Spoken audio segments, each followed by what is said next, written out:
I'm Chuck Liddell. I'm at the Avalon Public Library.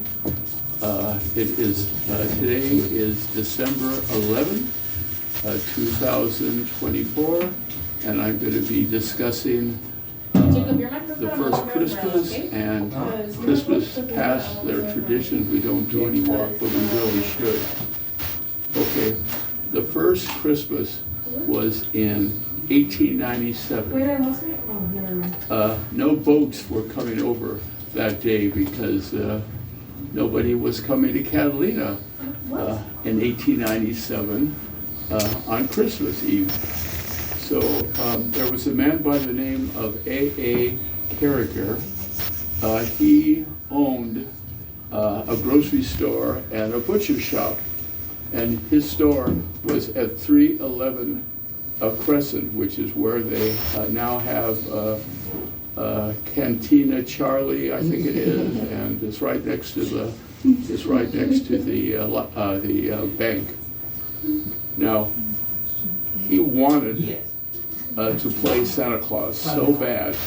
I don't know why. I don't even know where he got his costume, but he wanted so bad to play Santa Claus that he decided that he was going to light up a Christmas tree right on that location. That was the first Christmas tree we ever had. Now, when I talk about lighting a Christmas tree, you have to realize we didn't have electricity in Avalon until 1903. So his idea of lighting a Christmas tree really was lighting a Christmas tree. You had to put little candles and light them, which I'm sure destroyed many homes back in those days. Oh! Hi. Okay. So anyway, he started the tradition of Christmas caroling. And there weren't really many people on the island in 1897. So they were doing Christmas caroling while he was lighting, having them light up the Christmas tree. So he wrapped up all of these presents and wanted to make sure that every little boy and girl in Avalon, which weren't very many in 1897, got a present.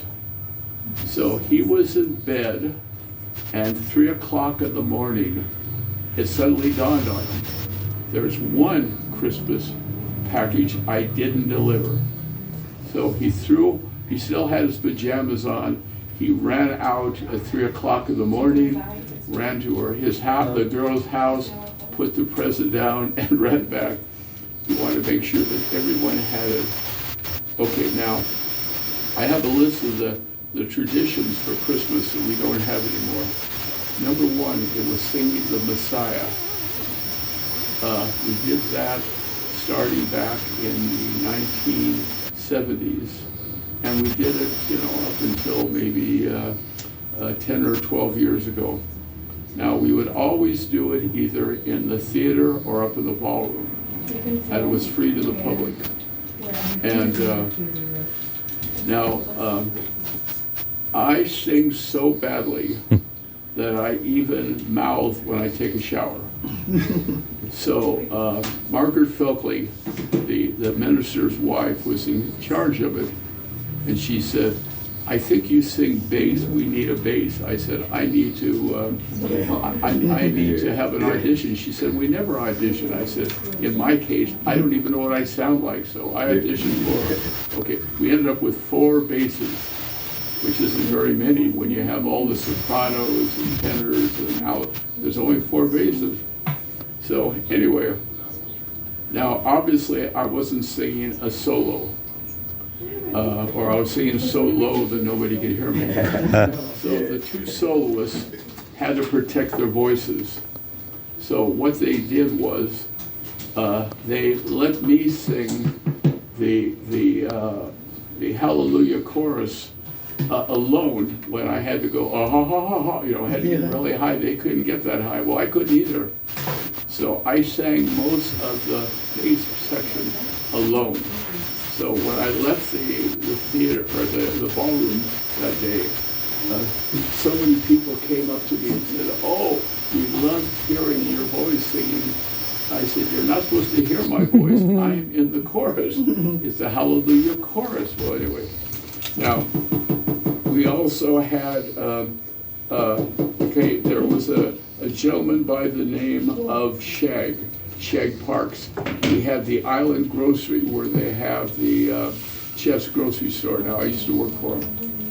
Now, he played Santa Claus back in the 50s. Now, I don't know quite how to say it, but he was a bit of a lush. And so the way you let Santa Claus, Shag Parks, know that there were kids in the house waiting for him to come is they would leave their porch light on, which is, pretty smart. And then he would just go up and down the streets and see the lights on. He would go in.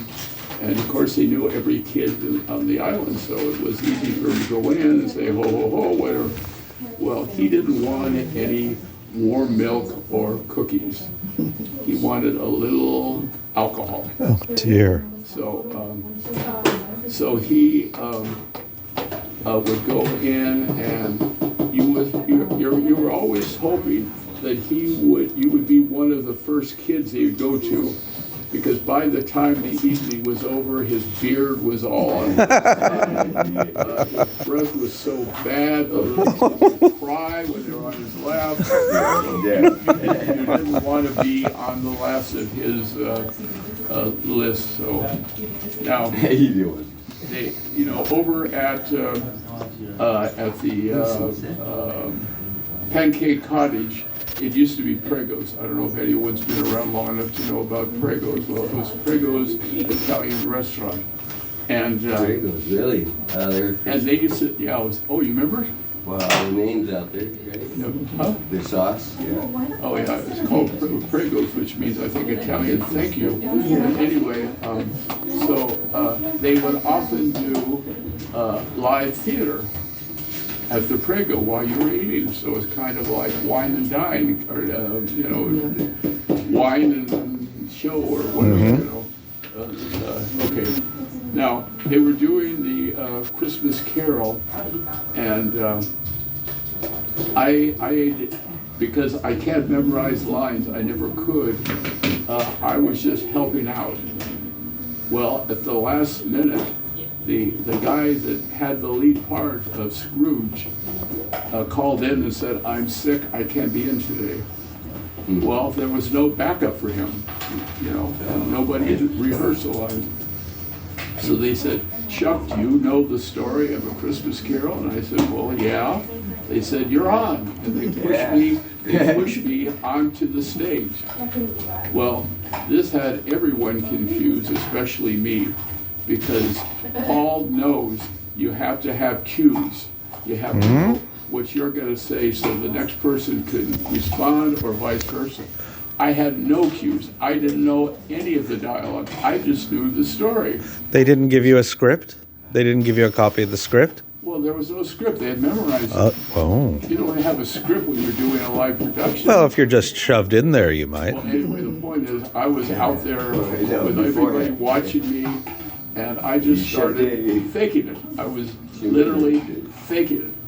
Well, everybody in the cast didn't know that the original Scrooge didn't show up. So when they saw me out there, suddenly, oh my gosh. So I'm just, talking. I'm just talking. They're going through, they're waiting for their cues. I never give them the cues. No. I never take their cues. I just talk my way through. Well, at the end, I got a standing ovation. Yes. Everybody laughed hysterically. They thought this was, part of the program that I was doing, how acting so stupid. So they said, "Encore, we want," okay. They insisted that I do a show the next day. It was only supposed to be one showing. They said, "I'm going to invite all my friends, or I heard about it, and I want you to do the same show you did tonight." I said, "What show?"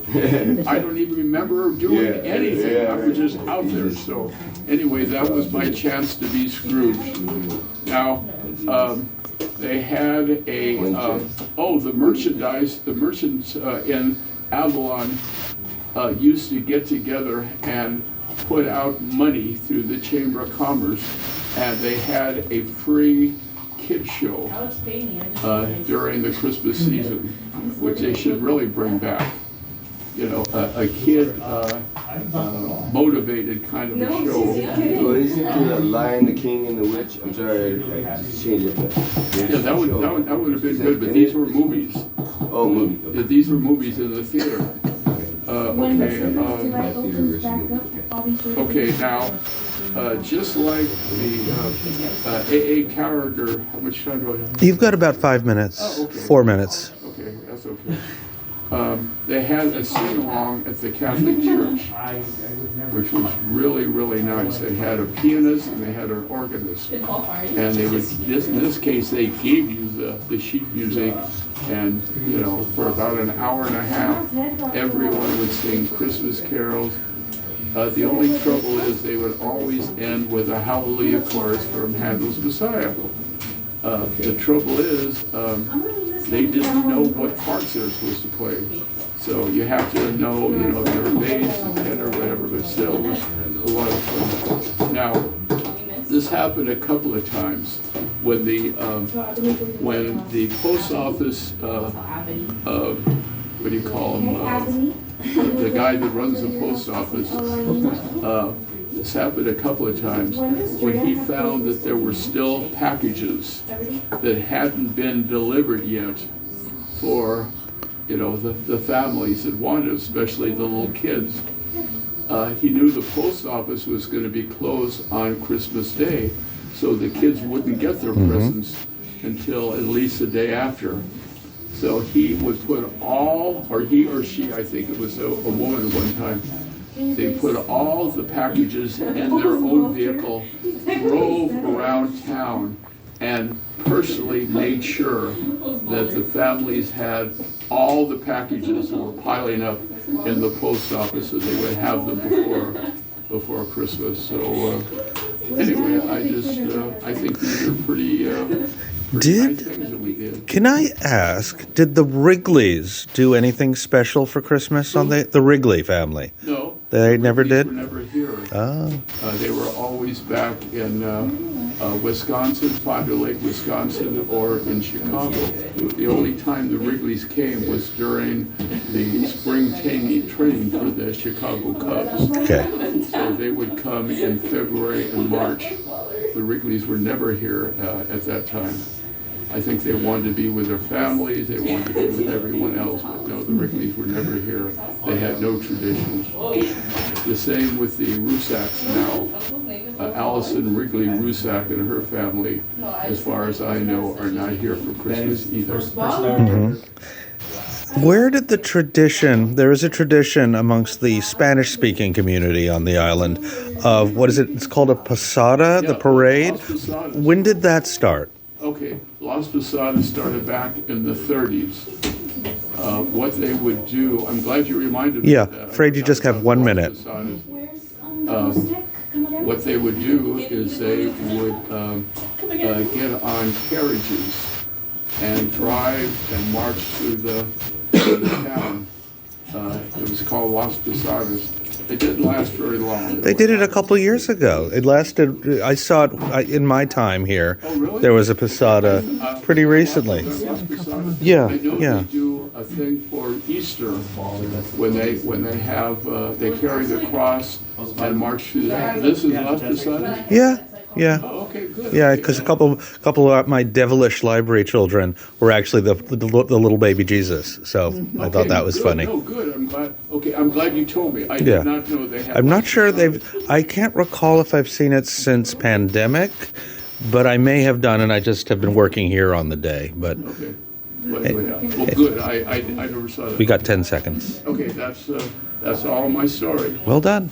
Okay, so we're done. I knew you.